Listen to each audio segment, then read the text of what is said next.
بسم اللہ الرحمن الرحیم۔ حکایت بستم، 20واں قصہ۔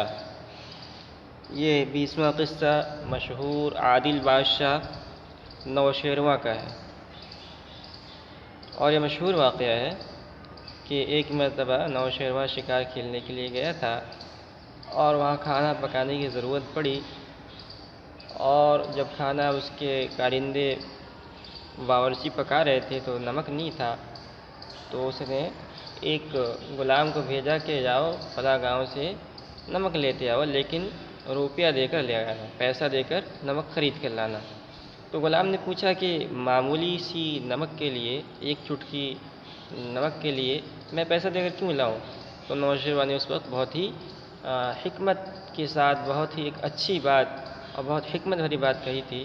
شیخ سعدی نے اس کو اپنے الفاظ میں اس کو بیان کیا، تو ہم پڑھتے ہیں کہ آوردہ بیان کرتے ہیں کہ نوشیروان عادل را در شکار گاہ سودے کباب می کردن، کہ نوشیروان عادل کے لیے سودے ایک شکار گاہ میں کباب می کردن، ایک شکار کے کباب بنا رہے تھے، یعنی شکار کر کے نوشیروان کے شکار گاہ میں ایک شکار کا، ایک جانور کا کباب بنایا جا رہا تھا۔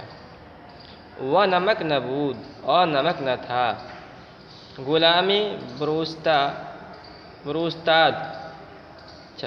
ہے، غلام بروستہ دوانیدند، تو بروستہ کے معنی آتے ہیں، یہ باہر پجر ہے، بروستہ پر جو باہر پجر ہے، اور روستہ کے معنی ہے گاؤں کے، اور دوانیدند دوڑایا۔ تو غلام بروستہ دوانیدند ایک غلام کو گاؤں کی طرف دوڑایا، یعنی فوراً غلام کو بھیجا، جاؤ دوڑ کر جاؤ گاؤں سے نمک لے کر آؤ۔ تا نمک آرت، تاکہ نمک لائے۔ نوشیروان گفت بقیمت بستاں، نوشیروان نے کہا کہ قیمت کے عوض لانا۔ بقیمت بستاں، یہ جو بستاں ہے یہ ستیدن سے فعل امر ہے، اور اس کے معنی تو لے آ۔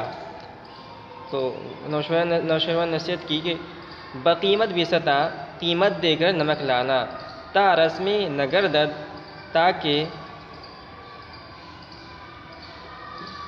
رسم نہ پڑ جائے، ودی خراب نہ شود، دی کے معنی گاؤں، اور گاؤں خراب نہ ہو، یعنی ایک برا رسم نہ پڑ جائے، اور برا رسم پڑ جائے کیا مطلب؟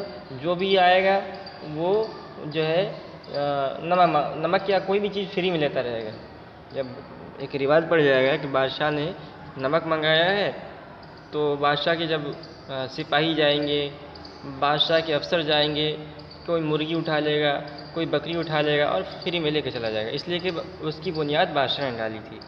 آگے اس کی اور وضاحت ہے۔ گفت، تو اس غلام نے کہا کہ ازی قدر چہ خلل زائد، اس قدر سے کیا نقصان پیدا ہوگا؟ ازی قدر، اس قدر سے، چہ خلل زائد، کیا نقصان ہوگا؟ گفت، تو نوشیروان نے کہا بنیاد ظلم اندر جہاں اول اندک بودا است، کہ ظلم کی بنیاد دنیا میں پہلے تھوڑی سے ہی ہوئی تھی، یعنی جو بڑے بڑے ظلم ہے، قتل ہے، غارت گیری ہے، زنا ہے، یہ ایسا نہیں ہوتا ہے کہ اچانک سے کسی کو گولی مار دیا گیا، کسی کو قتل کر دیا گیا، کسی کو اچانک زنا کر لیا گیا، بلکہ اس کی بنیاد یہ ہوتی تھی کہ جب کوئی کسی کو تھپڑ مارتا تو اس کو پکڑنی ہوتی تھی، تو آگے بڑھ کر جو ہے اس کو ڈنڈے سے مارتا تھا، اس پر بھی کوئی کارروائی نہیں ہوتی تھی۔ تو جب یہ بڑھتا گیا، بڑھتے بڑھتے معاملہ یہاں تک پہنچا کہ لوگ ایک دوسرے کو قتل کرنے لگے۔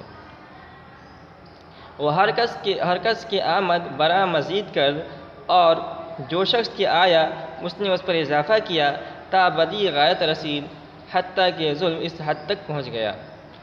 اس کے بعد ایک شعر ہے، اور اس شعر کے اندر اسی مضمون کو بیان کیا گیا ہے۔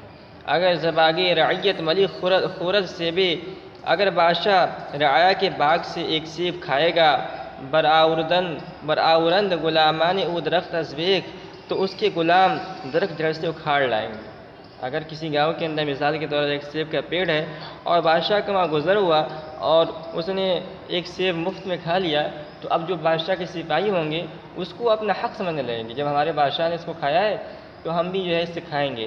نوبت یہاں تک پہنچے گی، سب اس پر ٹوٹ پڑیں گے اور اس جو ہے درخت کو ہی جڑ سے اکھاڑ کر لے کے چلے جائیں گے۔